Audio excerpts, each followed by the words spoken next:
네, 항암 치료를 했다가도 다시 재발되고 전이되는 분들이 매우 많습니다. 수술 이후에도 계속적인 관리가 필요한 거죠. 그래서 이 몸에 독소가 쌓일 경우에는 염증이 많아지는 차원에서 암으로 발전한다, 이렇게 볼 수가 있습니다. 자기소개 부탁드립니다. 네, 안녕하세요. 영양가 해독의 식사법으로 건강한 삶을 안내하는 완전해독연구소의 류은경입니다. 반갑습니다. 암 환자분들이 계속 찾아오고 계시거든요. 그래서 제가 가지고 있는 이제 세포 기능 검사를 하면서 미토콘드리아의 그 건강도를 계속 측정을 하고 있는데요. 매달 오시는 분들의 경우에는 상당히 많은 분들이 건강이 많이 좋아지고 있습니다. 우리 몸이 정말 신기하다는 것을 저도 매번 환자분들을 만나면서 경험을 하고 있는데요. 일단 암 수술을 하시고 항암제도 맞으시고 여러 가지 관리를 하시지만 이제 가장 신경 쓰는 부분이 사실 건강, 세포 건강이잖아요. 영양 섭취. 어떻게 먹어야 될까? 이것을 가장 많이 고민하시는데, 세포 건강에 있어서 그 영양 섭취 그리고 미토콘드리아의 건강도를 도와줄 수 있는 방식으로 이제 상담하고 또 그렇게 잘 실천하다 보니까 매달 이 미토콘드리아의 그 기능을 체크하는 그 기계가 있는데 매달 이 점수들이 올라가고 있습니다. 딱 재미있게도 우리 몸이 정말 과학적이라는 것을 또 매번 느끼는데요. 한 달, 두 달, 석 달까지는 이렇게 서서히 올라가다가 4개월 시점에서는 더 급격하게 그 점수가 올라가는 것을 매번 목격을 하고 있거든요. 근데 이 4개월이 제가 계속 강조하는 적혈구가 한번 바뀌는 시간, 피가 한번 재생되는 시간, 4분의 1, 4분의 1 이렇게 바뀌다가 한번 싹 재생이 되면 그 미토콘드리아 검사 수치도 점수가 확 올라가게 됩니다. 그래서 폐암 환자, 유방암 환자, 여러분들이 이제 계속 오고 계시는데, 이런 분들이 잘만 실천을 하신다면 또 너무 스트레스 받지 않는 환경도 잘 만들어 가셨겠고, 잘만 실천하신다면 우리 몸은 이렇게 잘 건강한 세포로 재생이 된다. 네, 이런 것들을 매번 느끼고 있습니다.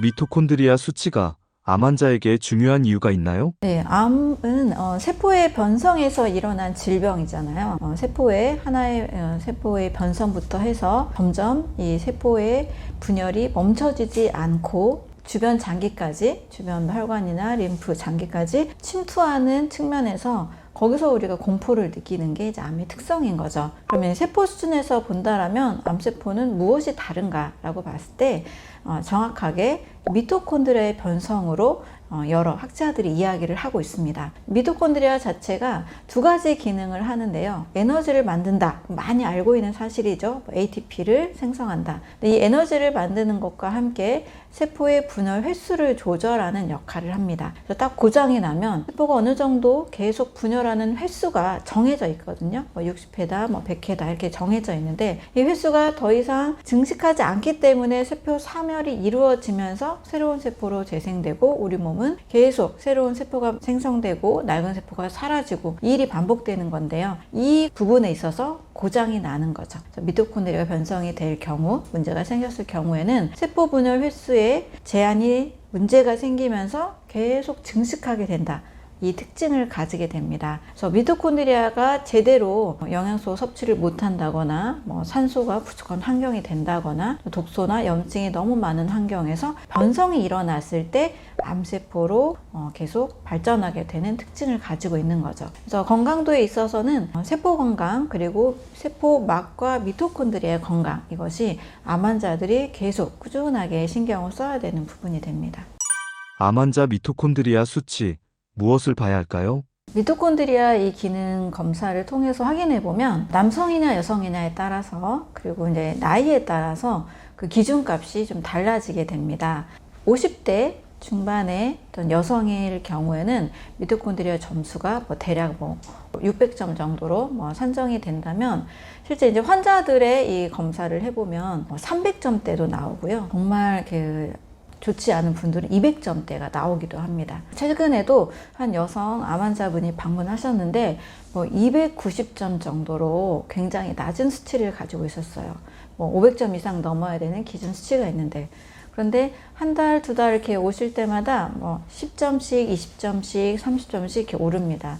가장 이제 최근에 좋았던 이 사례로는 300점대였던 50대 여성분께서 현재는 거의 500점대가 넘는 이 수치를 가지고 있고, 실질적으로도 몸이 체력이 너무 좋아지고, 또 이제 폐가 안 좋은 분이었는데 숨쉬기에도 전혀 문제가 없는 상태, 하루에 뭐 2-3시간 운동을 할 수 있을 만큼 굉장히 건강한 상태로 호전이 되셨습니다. 따라서 미토콘드리아 기준치 점수가 있고요. 이 점수가 기준치보다 200점, 300점 이렇게 떨어져 있다가 점점 10점, 20점, 30점, 100점, 200점 이렇게 계속 올라가는 패턴을 보이면 이것은 굉장히 건강하게 몸이 좋아지고 있다는 상태로 볼 수 있습니다.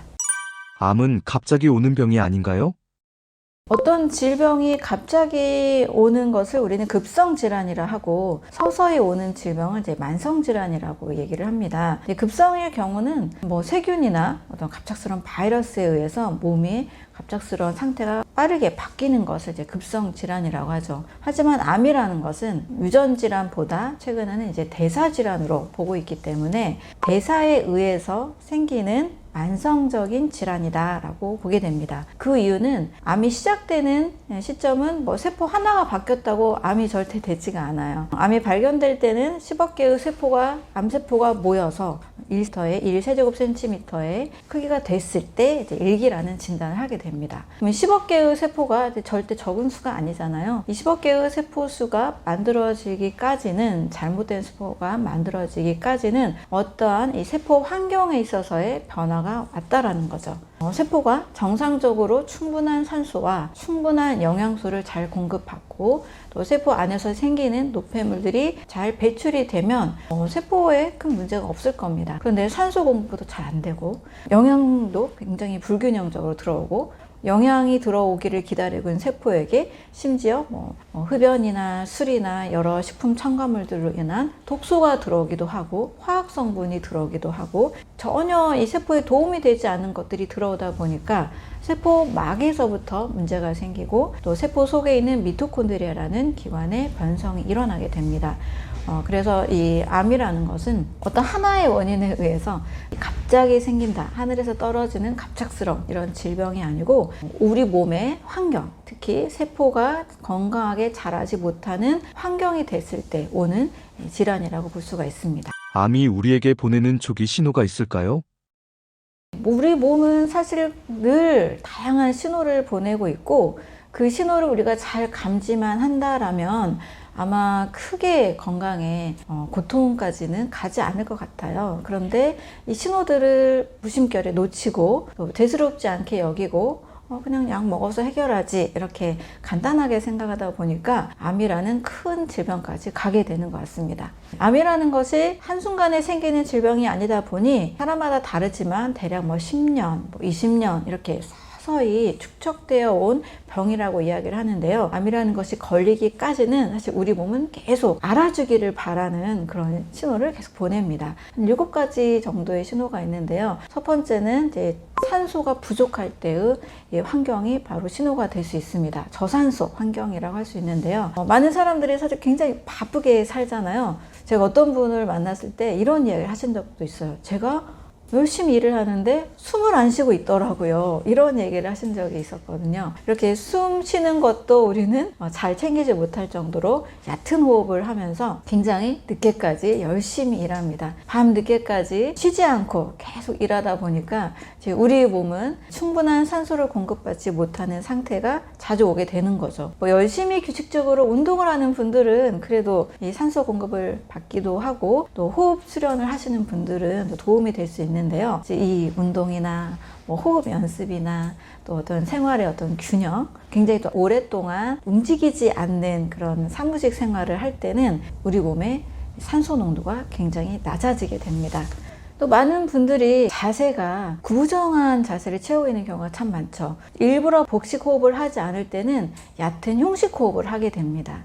복식 호흡은 이렇게 배를 불룩 내밀면서 횡격막을 이용해서 하는 호흡인데, 일반인들이 이렇게 보통 복식 호흡을 늘 하진 않잖아요. 흉식 호흡을, 얕고 빠른 흉식 호흡만 하게 되면 우리 몸의 산소 공급이 굉장히 줄어들게 됩니다. 일단 암세포는 저산소 환경에서 생기게 되죠. 산소가 낮은 환경에서는 저산소 유도인자라는 것이 우리 몸에서 나오면서 새로운 혈관을 만들고 또 암세포가 더 퍼져 나갈 수 있는 환경을 제공하게 됩니다. 그래서 암이 보내는 신호는 산소 부족이라는 신호가 첫 번째 있습니다.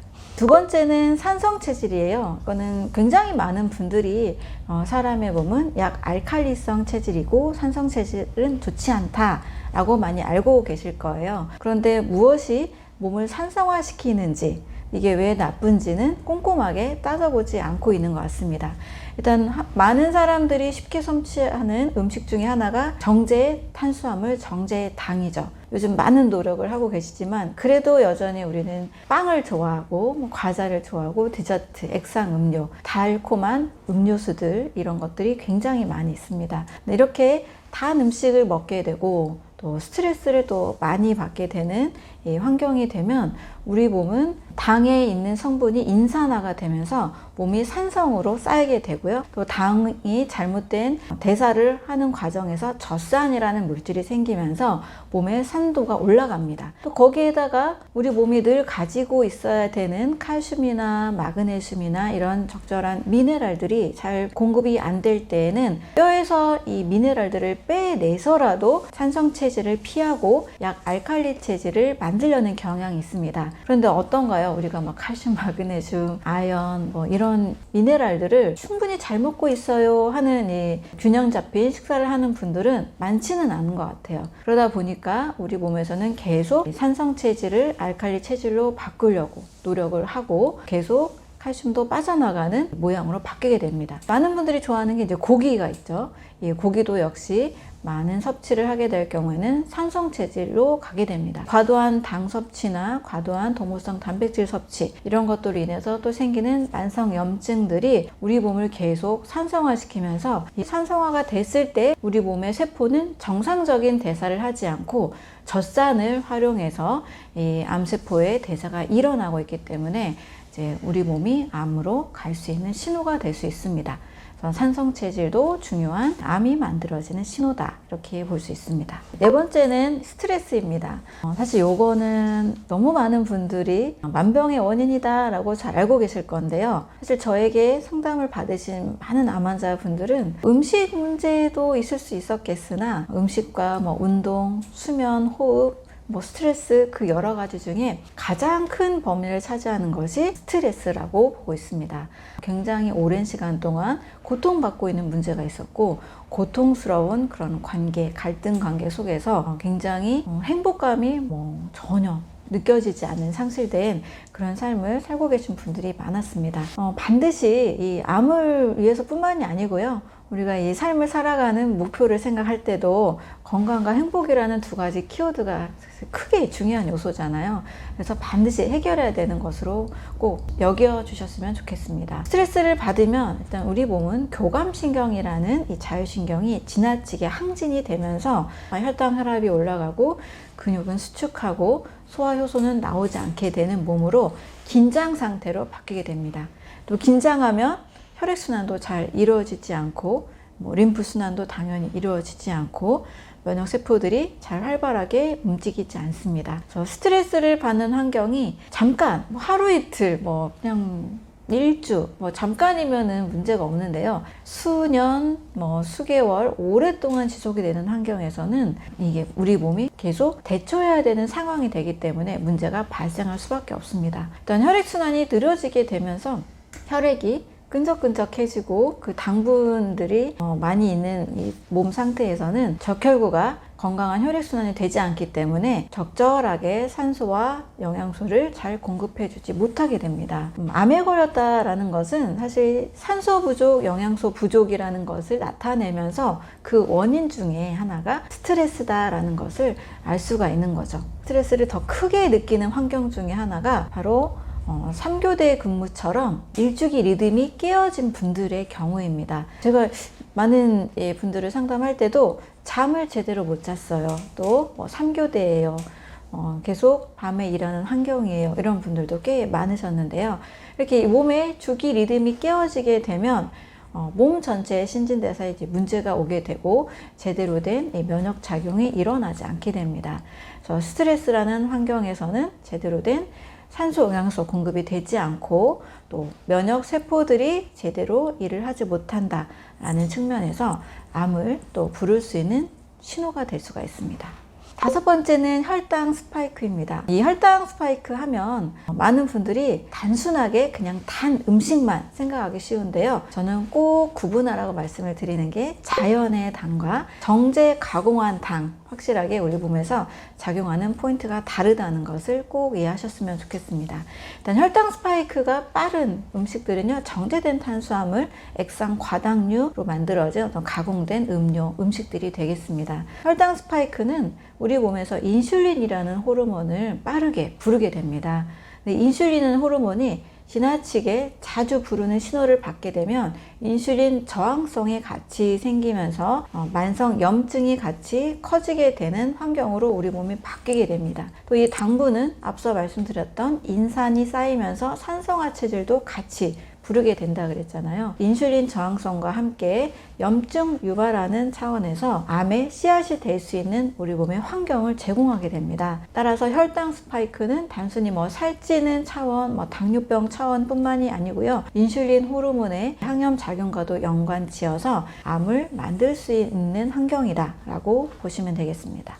네, 여섯 번째는 만성염증입니다. 염증하면 단순히 상처난 것의 염증, 이것을 먼저 떠올리기 쉬운데요. 우리 몸속에서 일어나고 있는 아주 미세한 염증, 또 이것이 오랫동안 머물러 있는 만성염증이 문제가 됩니다. 염증이라는 것은 원래 외부 물질을 우리 몸에서 제거하는 하나의 과정으로 나타난 증상이라고 볼 수 있습니다. 그런데 우리 몸속에 왜 외부 물질이 자꾸 생기게 될까요? 음식의 문제, 또 스트레스 문제 여러 가지 이제 말씀을 드렸는데, 잘못된 음식, 가공식품, 또 첨가물이 많은 음식을 먹어도 우리 몸에서는 그걸 빼내기 위해서 다양한 염증 반응을 일으킵니다. 또 콜레스테롤도 문제가 되는 경우가 있는데요. 산화된 콜레스테롤 경우에도 백혈구의 면역 작용에 의해서 동맥벽에 달라붙으면서 혈관 내피를 손상시키는 일이 발생하기도 합니다. 지나치게 높은 당분 섭취가 많은 음식을 먹어서 혈액을 통과하면서도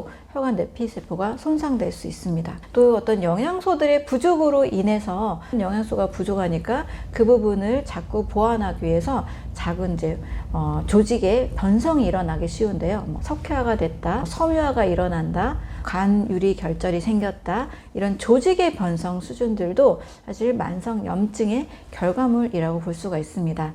따라서 우리 몸 속에서, 조직 속에서, 혈관 단위 속에서 일어나는 아주 작은 미세한 염증들이 오랫동안 그 환경이 바뀌지 않으면 만성염증으로 커지게 되고, 이 만성염증은 결절이 되면서 점점 혹으로, 암으로 발전하는 결과가 생기게 되는 거죠. 그래서 암은 출발은 염증이다 라는 것을 꼭 이해를 하시고, 염증이 생기지 않게 하기 위해서 어떻게 해야 될까? 우리 몸속에 독소 물질들이 쌓이지 않게, 먹는 것도, 스트레스도, 또 여러 영양 성분들도, 이런 것들도 꼭 같이 살펴봐야 되겠습니다. 네, 일곱 번째는 좌식 생활인데요. 특히 이 좌식 생활도 움직이지 않은 채 지나치게 오래 앉아 계실 때 특히 문제가 될 수 있습니다. 이런 경험을 해보신 분들이 많이 계실 거예요. 비행기를 아주 멀리까지 가실 때 20시간, 30시간 오랫동안 타보신 분들이 계시죠. 그러면 앉아있는 것이 얼마나 큰 고통인지를 아실 겁니다. 이 다리에 혈액순환이 되지 않으면서 정말 문제가 있는 경우에는 혈전이 생기기도 하고 심혈관에 큰 문제가 오는 그런 불상사가 있기도 하죠. 그만큼 오랫동안 앉아있는 것은 우리 몸 전체 이 혈액순환에 있어서 굉장히 큰 문제를 가져오게 됩니다. 계속 앉아서 일하는 사무직이라 할지라도 1시간마다 정말 1분만 움직여도 다르다, 이런 얘기를 하잖아요. 네, 그만큼 앉아있을 때 이 혈액이 하체에 계속 저류가 되면서 전체적인 혈액순환에 문제가 오게 됩니다. 그럼 우리 몸은 매우 빠르게 저산소라는 환경이 처하기가 쉽게 되고요. 저산소 환경에서 세포의 정상적인 대사가 이루어지지 않고 미토콘드리아 변성이나 여러 조직의 염증들이 악화되는 이런 일들이 일어날 수가 있습니다. 이렇게 해서 제 암을 보내는 신호들을 살펴보게 됐는데요. 우리 일상생활과 이 암은 굉장히 밀접한 관계가 있습니다. 한 번에 오는 어떤 발암물질을 뭐 덩어리로 먹고 발암물질을 몸에 바르고 뭐 이렇게 하지 않는 이상 우리의 일상생활 속에 사실 암을 해결하는 것에는 답이 있습니다. 결국 생활 습관이 나의 건강을 결정한다고 볼 수 있고요. 또 암을 해결하기 위해서는 또 예방하기 위해서는 내가 얼마나 건강한 생활 습관을 가지고 있느냐, 이것을 꼭 점검해 보시면 좋겠습니다.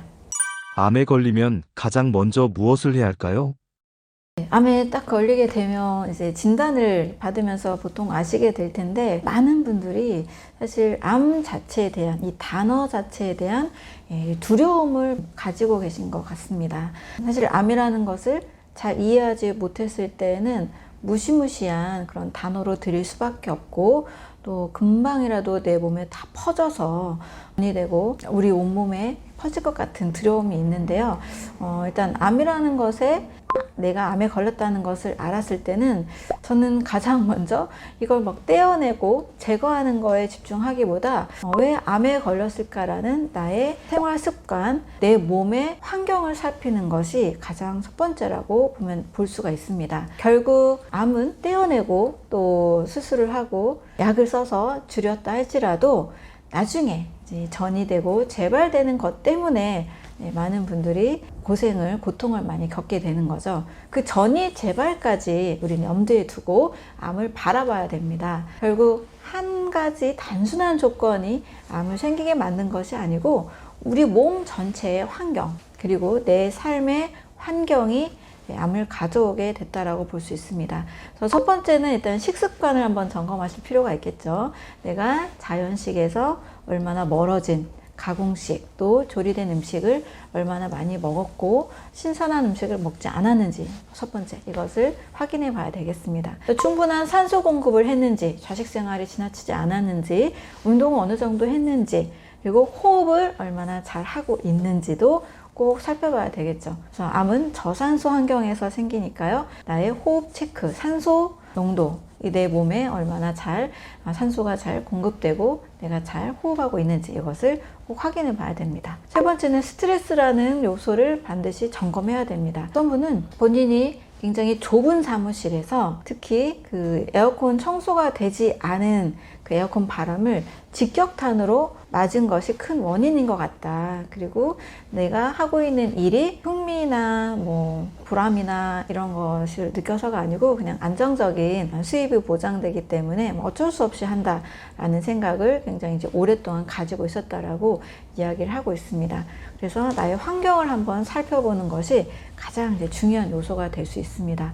너무 많은 분들이 일단은 좋은 병원, 좋은 의사, 이렇게 유명한 이런 곳들을 많이 찾아가는 경향이 있는데요. 가장 중요한 거는 암을 고치는 것은 여러 지도를 물론 잘 받아야 되겠지만 결국 내가 내 안에 의사를 깨워라, 이런 말도 있는데, 내 몸의 면역력이 회복됐을 때 내 몸이 충분한 산소와 영양소와 또 자율신경의 바른 작동으로 인해서 면역세포들이 일을 잘하게 되면 결국 암도 사라지고 전이 재발도 예방할 수 있는 방법이 됩니다. 그래서 즉각적으로 어떤 불안과 공포와 두려움에 떨면서 누군가를 찾아가고 이런 것보다는 나의 환경을 한번 돌아보는 것, 그리고 나의 환경을 어떻게 바꿀까, 이것을 꼭 한번 먼저 점검해 보시면 좋겠습니다.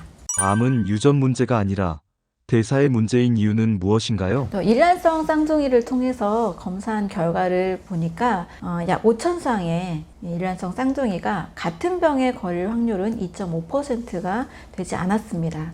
약 98% 정도는 각자의 어떤 생활 습관, 또 환경적인 요소, 스트레스, 이런 것들이 작용을 해서 전혀 다른 몸의 건강 상태를 만들어 갔다라는 얘기가 되겠죠. 네, 그래서 암은 특정 유전자가 발현돼서 생기는 질병이 아니라 후성 유전학을 통해서도 알 수 있듯이 유전자가 발현되는 그 환경의 문제라는 것을 알려주고 있습니다. 내 몸의 환경, 특히 암세포는 바르브루크 효과에 의해서도 저산소 환경에서 세포가 비정상적인 대사를 한다는 것을 밝혀냈는데요. 이렇게 세포의 대사에 문제가 있을 때 이제 암세포가 발현되게 됩니다. 그래서 암을 치료한 사람들도 이야기를 들어보면 정말 완치가 돼서 전혀 다른 몸, 또 전혀 다른 삶을 살고 계신 분들이 참 많으세요. 이런 분들은 정말 자연과 함께 마음을 내려놓고 자연의 좋은 음식을 먹고 자연과 어우러져서 지내기만 했는데도 그냥 암이 사라지기도 하고, 또 마음가짐 상태를 굉장히 긴장하며 완벽주의적으로 살았던 그런 마음가짐 상태를 아예 그냥 180도 바꿔서 다른 사람이 됐다라고 말할 정도로 이렇게 삶의 환경을 바꿨을 때 이제 암이 사라진, 또 완치한 분들이 참 많이 계십니다. 이런 걸로는 유전자로 절대 설명할 수가 없겠죠. 그래서 유전자가 발현되는 그 환경, 후성 유전학적인 요소들, 이런 요소들이 최근에는 더 많이 신뢰를 얻고 있고, 이런 걸로 봤을 때 암은 유전이 아니라 대사의 문제다라고 보고 있습니다. 암으로 인한 사망의 원인은 대부분 무엇인가요? 요즘은 이제 암 사망 생존율 자체가 굉장히 올라갔죠. 이 암 생존율은 일단은 조기암에 의해서, 또 이제 작은 수술을 한 갑상선암이나 유방암 수술에 의해서도 5년 이상의 암 생존율은 많이 올라갔습니다. 그렇지만 한 번 암에 걸린 분들이 다시 또 암이 재발되고 전이 되는 분들이 좀 많아지게 됐죠. 자궁암에 걸렸다가 간암에 걸렸다가 또 난수암이 되기도 하고, 뼈암이 되기도 하고, 전립선암과 뼈암을 차례차례 걸리기도 하고, 폐암과 뼈암이 같이 전이가 돼서 걸리기도 하는 일들이 이제 종종 일어나고 있습니다. 그래서 조기 진단으로 인한 초기 생존율, 5년 이내 생존율은 현재 매우 많이 올라갔지만 결국 전이 재발로 인해서 사망률이 굉장히 높아지게 됐는데요. 이것이 의미하는 바는 결국 한 번의 수술, 몇 번의 항암 치료로 인해서 암이 극복되는 것이 아니다. 암은 몸 전체 환경이 바뀌고 나의 생활 습관, 나의 어떤 사고 패턴이 바뀌었을 때 암은 극복할 수 있다라는 것을 이야기해주고 있습니다. 그래서 특정 부위의 암 종양만 떼어내는 국소 질환적인 치료로는 암은 극복할 수가 없게 되는 거죠. 국소 질환이 아니라 내 몸 전체에 특정한 면역력이 떨어지는 그런 환경이었기 때문에, 또 스트레스로 인한 자율신경의 불안정으로 인한 문제였기 때문에 암이라는 것은 몸 전체의 환경, 몸 전체의 전신 질환으로 반드시 봐야 됩니다. 그래서 하나의 암 종양 수술을 끝냈다고 해서 그걸로만 다 했다라고 하시면 절대 안 되시고요. 다시는 암이 커지지 않는 몸을 만들어야 되겠다. 여기저기 가도 내 몸에 암의 종양 줄기세포가 혹시 조금이라도 남아있을지라도 환경이 되지 않으면 종양 줄기세포는 커지지 않거든요. 환경이 됐을 때 암 종양 줄기세포가 커지게 됩니다. 그래서 이 환경을 반드시 개선해야 된다라는 것을 의미하고 있습니다. 암 환자, 항암 치료가 절대 끝이 아닌 이유가 있나요? 네, 항암 치료를 했다가도 다시 재발되고 전이되는 분들이 매우 많습니다. 우리 몸의 암 줄기세포가 이제 1에서 2% 아주 작은 분량이 있는데, 이 암 줄기세포는 그냥 자기 멋대로, 기분대로 계속 세포 분열을 하는 게 아니에요. 어떤 환경이 됐을 때 종양 줄기세포가 계속 분화하게 됩니다. 네, 항암제를 썼을 때는 종양은 제거했지만 어딘가에 남아있는 종양 줄기세포까지 싹 제거하기는 어렵거든요. 그래서 종양을 떼어내고 항암제를 써서 암을 더 이상 자라나지 못하게 하는 것이 초기 암 환자분들에게는 당연히 필요할 수 있고 표준 치료로 자리 잡은 것이 사실이긴 합니다. 근데 이것만으로는 암을 극복했다라고 볼 수가 없는 거죠. 전이 재발이라는 것을 봐서도 확인할 수가 있습니다. 그래서 수술 이후에도 계속적인 관리가 필요한 거죠.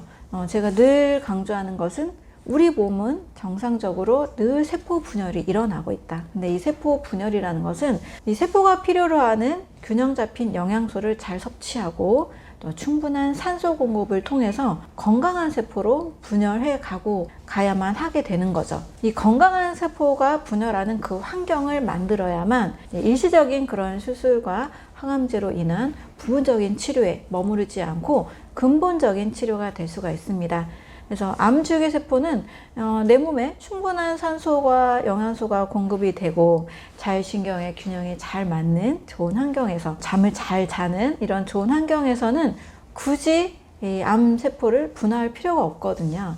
그래서 이 종양줄기세포가 어떤 환경에서 더 커지는지를 명확하게 아시고 이 세포가 더 이상 커질 필요가 없게끔 내 몸의 대사 환경을 건강하게 만들어야 됩니다. 그래서 이런 몸의 환경을 만들기 위해서는 이제 저산소라는 환경, 또 염증이라는 환경, 또 스트레스로 인한 이제 교감신경의 항진 이런 것들을 꼭 관리를 하셔야 되고 충분한 수면으로 몸을 잘 안정화시키는 작업, 또 불필요한 젖산이 많이 축적되지 않도록 혈당 스파이크를 올리는 정제 탄수화물과 정제 당의 섭취를 제한하는 이런 활동들이 항암 치료의 한계를 극복하고 몸 전체를 건강하게 만들어주는 방법이 될 수가 있습니다. 항암 치료만으로는 내 몸의 면역력을 올리지 못하기 때문에 아예 모든 항암 치료를 이제 거부하고 자신의 이제 면역력만으로 해결하려는 분들도 간혹 계신 것 같습니다. 저는 이제 이 부분에 대해서 이제 두 가지 관점을 이제 말씀드리고 싶은데요. 정말 공부를 많이 하시고, 정말 마음을 편안하게 만들 수 있는 부교감신경을 항진시키고, 교감신경을 끄게 할 수 있는 굉장한 자신감이 있는 분들은 그렇게 하셔도 좋은 결과가 오는 분들도 계신 것 같습니다. 그런데 그냥 남이 한다고 해서 큰 지식 없이 또 굉장히 불안한 마음으로 이제 그렇게 치료를 하게 된 경우에 종종 암이 더 커지는, 줄어들지 않는 경우들도 또 많이 있거든요. 그래서 항암 치료에 대해서는 초기에 암세포가 막 커져갈 때 좀 줄일 수 있는 수술이나 크게 해를 끼치지 않는 부작용이 별로 없는 항암제들도 요즘 많이 있잖아요. 부작용이 별로 없는 그런 항암 치료들이 초기 암에서는 도움을 받을 수도 있습니다. 하지만 이게 전부가 아니기 때문에 면역력을 올리는 또 나의 어떤 자율신경계를 반드시 관리하는 방법을 같이 선택해야만 근본적으로 치료가 될 수가 있습니다. 그래서 너무 항암 치료를 너무 거부하지도 너무 신뢰하지도 마시고 내 몸의 환경을 내가 만드는 차원으로 적절하게 지혜롭게 잘 활용하시면 좋겠습니다. 암을 만들고 키우는 일상 속 독소는 무엇이 있나요? 암을 만드는 독소라고 한다면 저는 한 3가지 정도 말씀드릴 수 있는데요. 첫 번째는 활성산소입니다. 이 활성산소는 산소의 노폐물로 생기는 결과물인데요. 우리 몸에서 어떤 특정 환경에서 활성산소가 굉장히 많이 증가하게 됩니다. 그러면 그 증가된 활성산소는 정상세포의 세포막이나 세포 속 DNA 또 면역세포들을 공격함으로써 정상적인 면역력을 발휘할 수 없게 만듭니다. 또 어떤 혈액순환에 문제를 주기도 하고요. 여러 장기들을 공격하는 굉장히 나쁜 독소로 작용하는 거죠. 이 활성산소를 중화시키는 항산화라는 것을 사람들은 굉장히 많이 신경을 쓰게 되죠. 항산화 영양소가 많이 들어있는 식단을 잘 구성하기도 하고 항산화 영양소가 많이 들어있는 어떤 영양제, 보충제들을 선택하기도 합니다. 어쨌든 활성산소는 암세포를 만들어내는 환경을 제공한다라고 볼 수가 있습니다. 두 번째 독소는 식품 첨가물에 들어있는 독소라고 볼 수 있습니다. 일단 식품 첨가물은요, 화학 성분입니다. 인위적으로 어떤 보존을 더 늘리고 색소를 더 색깔을 예쁘게 만들고 더 음식을 맛있게 보이게 하는 실제 맛을 내는 이런 성분들인데 일단 대량으로 생산하기 위해서는 일정 어떤 화학 공정을 거칠 수밖에 없죠. 그래서 첨가물들이 단 하나가 문제가 되는 경우보다는 다양한 첨가물들을 다양한 음식을 통해서 오랫동안 먹을 때 가공식품을 오랫동안 지나치게 섭취할 때는 우리 몸의 조직에 쌓이기도 하고요. 간에 축적이 돼서 간의 해독 능력을 떨어뜨립니다. 또 신장을 망가뜨려서 우리 몸의 독소 해독 작용을 방해하게 되죠. 그래서 식품 첨가물 독소가 또 장기적으로 우리 몸의 해독력을 떨어뜨린다는 차원에서 암의 원인이 될 수가 있습니다. 세 번째는 소화 대사산물 독소라고 말씀을 드리고 싶습니다. 소화 독소다, 대사 독소다라고 하는데 예를 들면 우리가 통풍의 원인인 요산에 대해서 들어보셨을 거고요. 치매, 뇌질환의 원인, 치매 알츠하이머의 원인인 베타 아밀로이드다 이런 얘기 들어보셨을 거예요. 이런 성분들은 소화 과정에서 우리 몸에 축적되는 대사 찌꺼기입니다.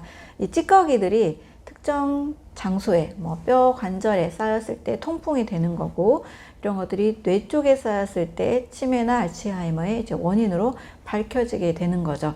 그런데 우리가 먹는 음식도 굉장히 다양하고 식사를 하는 방법도 사람마다 다 다릅니다. 음식의 양도 종류도 다 다른 이 환경에서 비단 밝혀진 요산이다, 베타 아밀로이다 외에도 여러 대사 찌꺼기들이 왜 없겠어요? 아직도 밝혀내지 못한 효소가 많은 것처럼 대사 찌꺼기들도 이름을 부여받지 못한 찌꺼기들이 굉장히 많을 겁니다.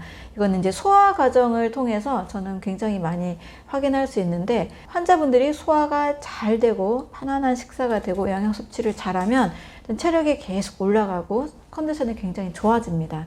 근데 소화가 잘 안 돼서 여러 찌꺼기들이 발생하면 일단 가스가 차고 더부룩함이 발생하게 되고 몸속에서 다양한 찌꺼기들이 쌓이면서 컨디션이 굉장히 떨어지게 되는 거죠. 그래서 소화, 대사, 산물 이것이 우리 몸에 축적돼서 다양한 또 염증 반응을 일으킬 수 있고 암의 씨앗이 될 수 있는 환경을 제공할 수가 있습니다. 그래서 활성산소, 식품 첨가물, 화학약품들 포함하는 내용이고요. 그다음에 소화 과정에서 생기는 대사 독소들, 이런 것들이 암을 만들 수 있는 독소가 될 수 있습니다. 내 몸에 독소가 쌓이면 어떤 일들이 일어날까요? 네, 우리 몸은 독소를 싫어합니다. 절대적으로 방어하려고 하는 시스템을 가지고 있습니다. 이산화탄소를 우리 몸이 좋아하지 않기 때문에 산소를 호흡을 하면서 폐를 통해서 꼭 배출을 해내잖아요. 또 몸에 찌꺼기들이 쌓이면 신장을 통해서도 배출이 됩니다. 피부 호흡을 통해서도 배출이 되고요. 또 우리 몸에 있는 굉장히 많은 이 면역계, 면역 시스템들, 면역 세포들이 이 독소들을 계속 제거하기 위해서 노력을 합니다. 그런데 이 독소가 많아지는 과정을 보면 일단 몸속에서 산화 스트레스가 굉장히 많이 발생하게 됩니다. 산화 스트레스라는 것은 활성산소로 인해서 우리 몸이 손상되는 그걸 뜻하는데요. 활성산소 외에도 가공식품을 많이 먹었을 때도 산화 스트레스가 증가하고 과식을 할 때도 산화 스트레스가 증가합니다. 염증이 많은 환경도 역시 산화 스트레스가 증가하게 된다고 볼 수 있습니다. 이 산화 스트레스가 증가한 환경에서는 세포가 제대로 된 DNA도 문제가 생길 수 있고요. 세포 재생에도 문제가 생기고 여러 염증이 커지게 되는 몸이 됩니다. 그래서 체내에 계속적으로 독소가 쌓이면 산화 스트레스 증가와 염증 증가로 인해서 몸은 만성염증으로 가게 되는 경로가 됩니다. 염증이라는 것은 잠깐씩 있다가 사라지는 것은 문제가 되지 않아요. 항상 만성으로 갈 때, 오랫동안 그 환경이 방치가 될 때 문제가 됩니다. 그래서 이 몸에 독소가 쌓일 경우에는 염증이 많아지는 차원에서 암으로 발전한다, 이렇게 볼 수가 있습니다. 또 독소가 많이 쌓이게 되면 일단 간과 신장, 우리 몸의 해독 장기가 굉장히 많이 일을 하게 되죠. 간 경화나 간암까지 우리 몸이 이제 발전하게 된 분들의 라이프 스타일을 보면 오랫동안 이제 간을 손상시키는 생활 습관을 가진 경우들이 많이 있습니다. 그래서 간이 지치게 되면 해독력이 너무 떨어지기 때문에 장기적으로는 또 다른 염증, 또 다른 암을 만들어낼 수가 있는 거죠.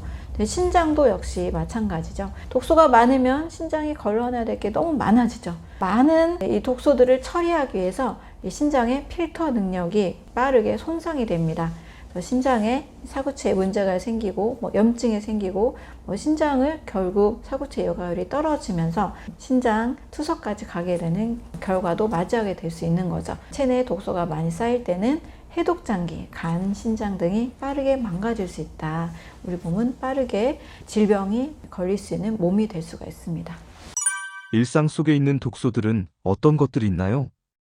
생활 습관적인 측면에서 보면 잘못된 식사법이라고 볼 수가 있습니다. 골고루 잘 먹어야 건강하다. 우리는 이 말을 너무 많이 들어왔기 때문에 동시에 골고루 잘 먹는 식사를 선택하기가 매우 쉽습니다. 동시에 골고루 식사를 많이 드시면 소화불량이 일어나죠. 뷔페식처럼. 소화불량이 일어나면 소화, 대사, 독소가 많이 생깁니다. 그래서 저는 골고루 다양하게 잘 먹어라, 이 말을 꼭 저는 정정하고 싶어요. 단순하게 가볍게 드세요라고 꼭 말씀을 드립니다. 이렇게 과식하고 잘못된 식사의 배합이 독소를 빠르게 쌓는 방법이 될 수가 있습니다. 두 번째는 초가공식품의 섭취예요. 사실 초가공식품을 정말 주식으로 많이 드시는 국민들이 있죠. 네, 미국인들의 경우에는 주식 자체가 초가공식품입니다. 네, 주식이 거의 만들어진 레토르트 음식이나 피자나 햄버거나 이런 거기 때문에 초가공식품을 늘상 달고 살죠. 그분들이 또 같이 달고 사는 게 바로 약물입니다. 네, 미국에서는 당뇨나 고혈압이나 비만 이런 질환들이 그냥 너무나 당연한 옵션처럼 가지고 있고 소아 당뇨도 너무 많아서 너무 쉽게 볼 수 있는 게 어린이들이 그 혈당 측정기를 달고 있는 모습들도 쉽게 관찰할 수가 있죠. 이렇게 초가공식품을 많이 먹게 되면 일단 신진대사에 있어서 굉장히 문제가 오게 되죠. 간이 손상되고 염증이 많이 생기고 혈액순환이나 혈압에 문제가 오기 때문에 질병이 빠르게 더 커질 수가 있습니다. 네, 세 번째는 우리가 좀 달콤하게 아주 고소하게 먹지만 독소를 많이 시키는 당독소 증가하는 음식들이 있습니다. 당독소가 증가하는 그런 요리들이 있습니다. 당독소라는 것은 당과 함께 단백질이 뭉쳐져서 만들어진 산물인데요. 몸 속에서는 세포막과 혈관과 세포 DNA들을 다 공격해서 많은 질병의 원인이 되고 있습니다. 요리할 때 이제 문제가 많이 생겨요. 예를 들면 고기를 수육으로 드실 때, 특히 제가 이제 흰살 고기 정도는 가끔 한 달에 한두 번 정도는 수육으로 닭백숙 같은 거에 되겠죠. 암환자분들도 가끔 드셔도 됩니다 라고 말씀을 드리고 있는데, 수육으로 드실 때는 당독소가 많이 증가하지 않습니다. 그렇지만 많이 좋아하시는 이제 숯불구이, 직화구이, 이렇게 삼겹살 구워 드시고 소고기 구워 드시잖아요. 이렇게 구워 드실 때 이 당독소가 많이 증가하게 됩니다. 또 카라멜라이징이라 그래서 우리가 좀 달콤하면서 고소하게 만들어지는 설탕을 가지고 요리하는 음식들이 있잖아요. 그렇게 카라멜라이징이 됐을 때, 그러니까 고기도 노릇하게 구워졌을 때 더 많이 당독소가 증가하게 됩니다. 또 첨가물이 오랫동안 여러 첨가물들이 쌓여서 오랫동안 보존된 것을 먹을 때도 이 당독소가 증가하게 됩니다. 또 내 몸속에서도 소화가 잘 되지 않을 때에도 당독소가 증가하게 되죠.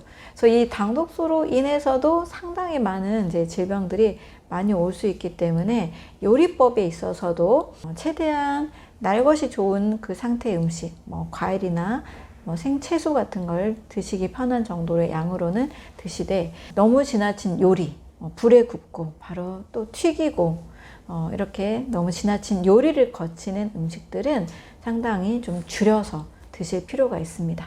네 번째로는 일단 또 액상 과당, 여기서는 과일의 과당이 아닙니다. 네, 정제된 옥수수 시럽으로 정제된 액상 과당들, 안전하다고 느껴지지만 사실 저는 안전하다고 생각하지 않은 대체 감미료들도 우리 몸에 독소를 만들어내고 또 지속적으로는 뇌의 시상하부, 뇌 쪽에 뇌의 질환들을 일으킬 수 있는 원인이 될 수가 있습니다. 액상과당 당연히 우리 몸에서 화학 성분으로 인식이 되기 때문에 간에서 빠르게 중성지방을 합성하는 형태로 대사가 됩니다. 여기서 이제 덧붙일 게 과일의 과당도 그렇게 문제를 많이 삼으시거든요. 똑같이 액상과당과 똑같은 화학 구조로 이렇게 보시는 분들이 참 많은데요. 항상 어떤 음식을 먹을 때는 그 자연 그대로 섭취하느냐, 화학적 처리를 했느냐가 저는 제일 중요하다고 봅니다.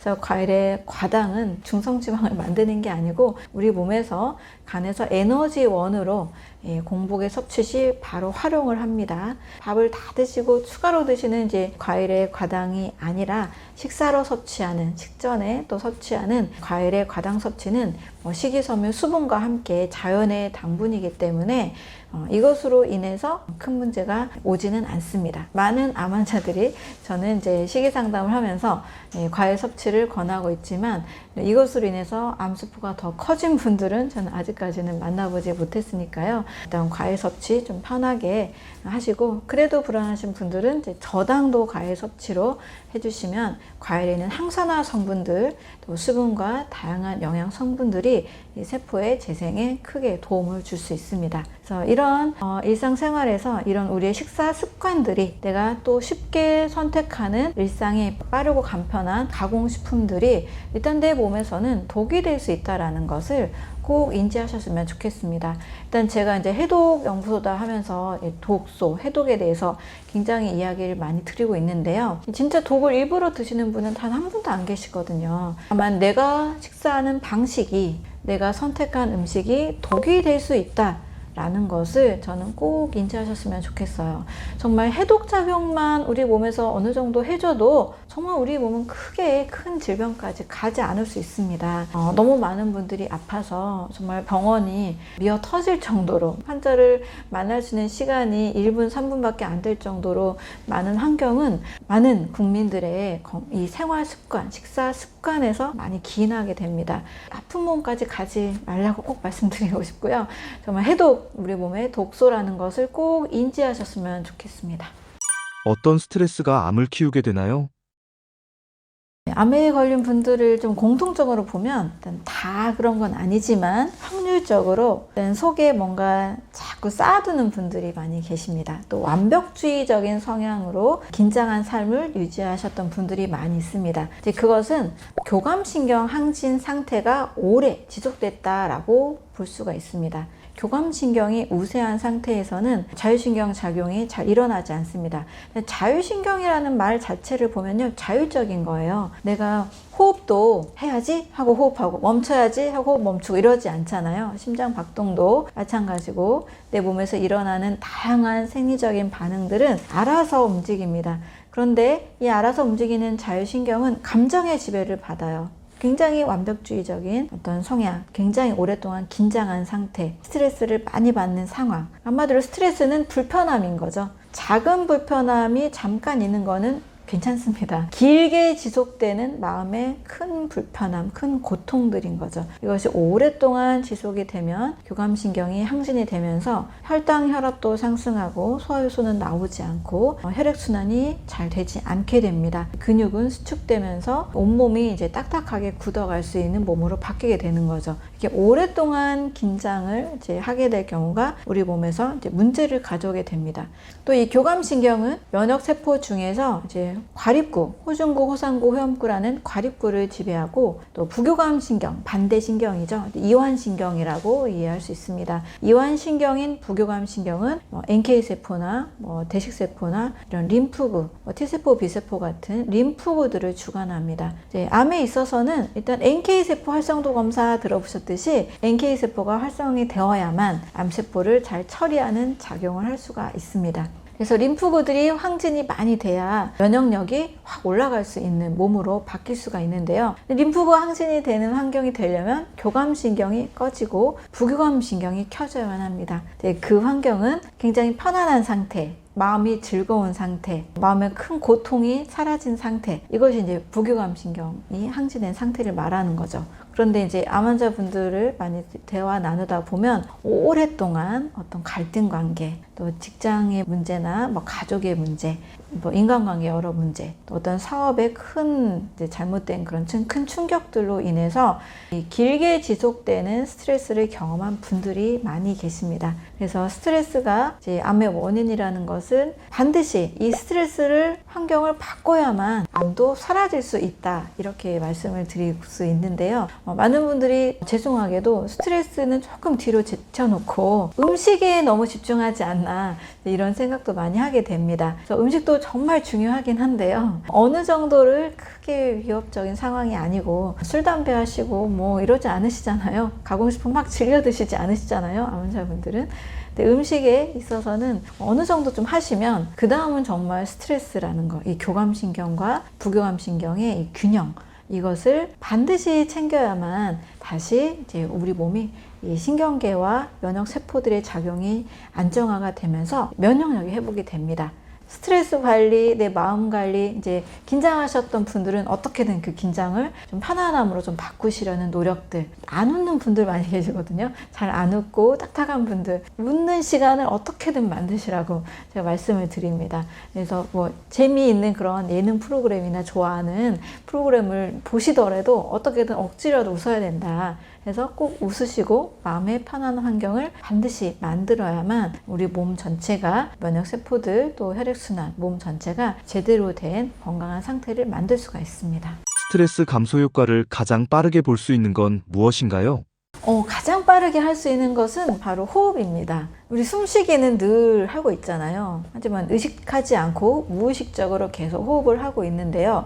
교감신경이 우세하다라는 것은 굉장한 스트레스를 받고 있는 그 상황, 어떤 충격적인 그 상태 이때겠죠. 또 굉장히 힘든 분, 어떤 분만 떠올리면 막 숨이 가빠져 이런 분들 계시는데 어떤 힘든 인간관계 이런 것도 있을 수 있겠죠. 큰 충격이 왔을 때 호흡만 90초 정도 호흡만 신경을 써도 그때 나오는 나쁜 호르몬들이 싹 가라앉는다라는 연구 결과가 있습니다. 그래서 90초만 호흡에 집중하세요 라고 말씀을 드리고 싶어요. 아마 이제 충격적인 상황이나 사람을 경험을 하게 될 때는 정말 가슴이 막 뛰잖아요. 호흡이 막 가빠집니다. 그때 알아차리는 게 굉장히 중요하죠.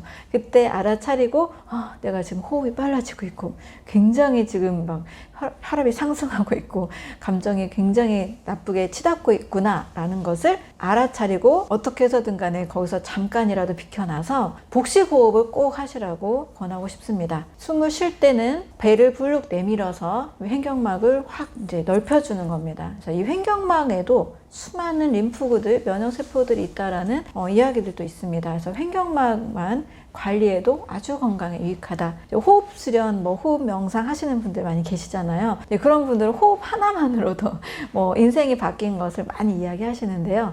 이렇게 호흡이 굉장히 빠르게 효과를 가지고 있습니다. 저도 어떤 충격적인 일이 막 터지려고 할 때 바로 저의 이제 숨을 인식을 하고 복식호흡을 바로 하는데 정말 1분, 2분만 해도 마음 상태가 빠르게 안정이 되는 것이 느껴집니다. 좀 너무 큰 갑작스러운 감정에 큰 변화가 올 때는 호흡만 1분 하셔도 큰 변화가 올 수가 있습니다. 그리고 생활 습관적으로 제가 가장 많이 강조하고 있는 자율신경 균형의 방법은 감사합니다 중얼거리기입니다. 감사일기 사실 굉장히 많이 이야기하죠. 심신의학에서 사실 감사일기, 감사치료가 면역력의 안정과 심혈관 건강에도 도움이 된다라는 연구 결과는 아주 많습니다. 또 자기개발 쪽에서도 감사합니다를 했더니 좋은 결과가 왔다 이런 얘기 많이 하는데요. 사실 이게 미신적인 게 아니고 정말 과학적인 이야기입니다. 일단 감사합니다는 부교감신경이 항진됐을 때만 할 수 있습니다.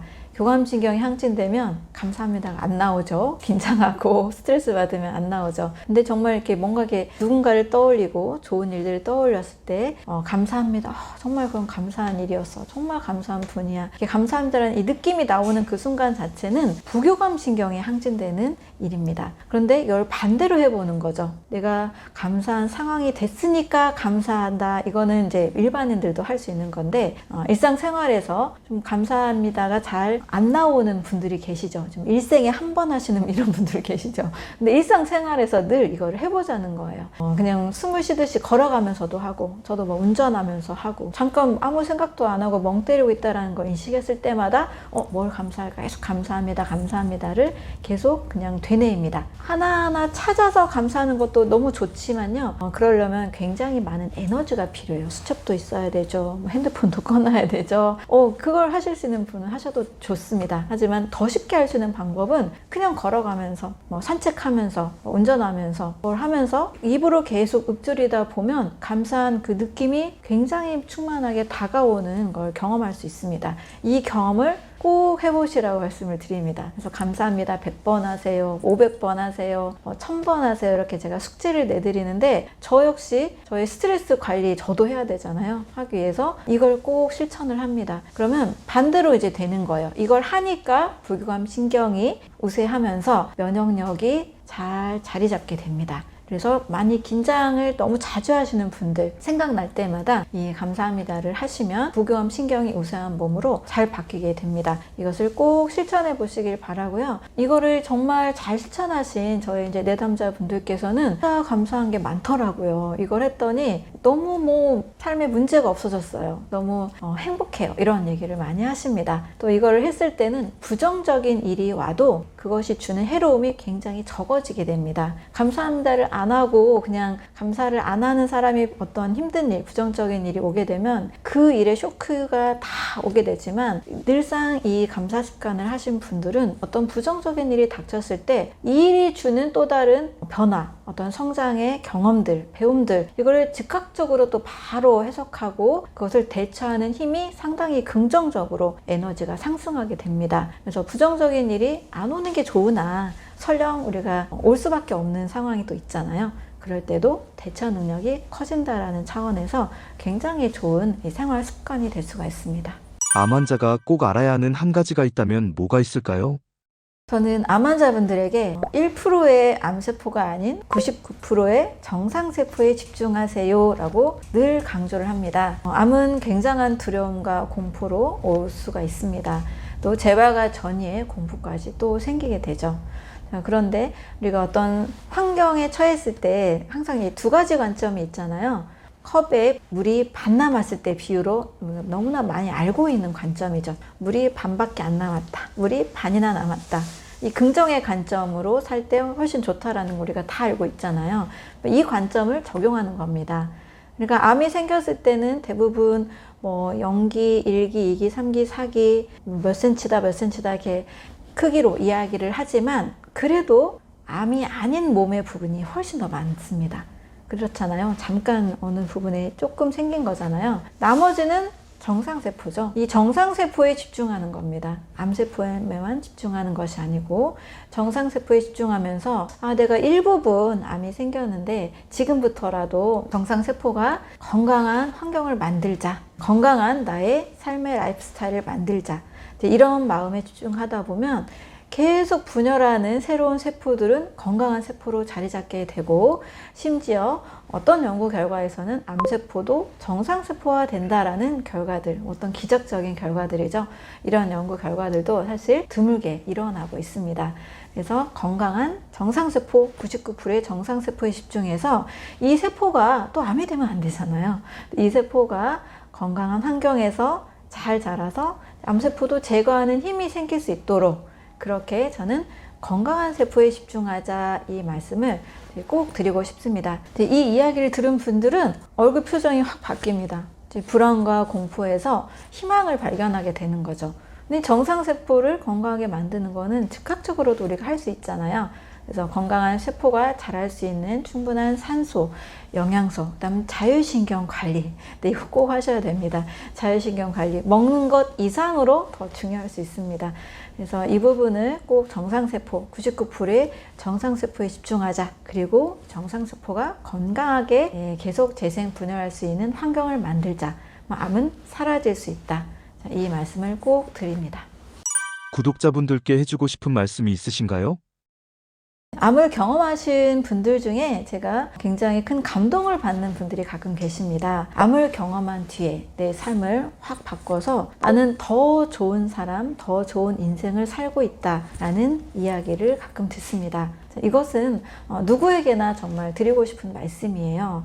나에게 어떤 큰 재앙이나 나를 죽이려고 온 병이 아니고 내 삶을 잠깐 스탑을 하고 다시 몸과 마음과 삶의 질서를 다시 회복하는 기회다라고 보시라고 꼭 말씀을 드립니다. 그러면 누구나 희망이 있고요.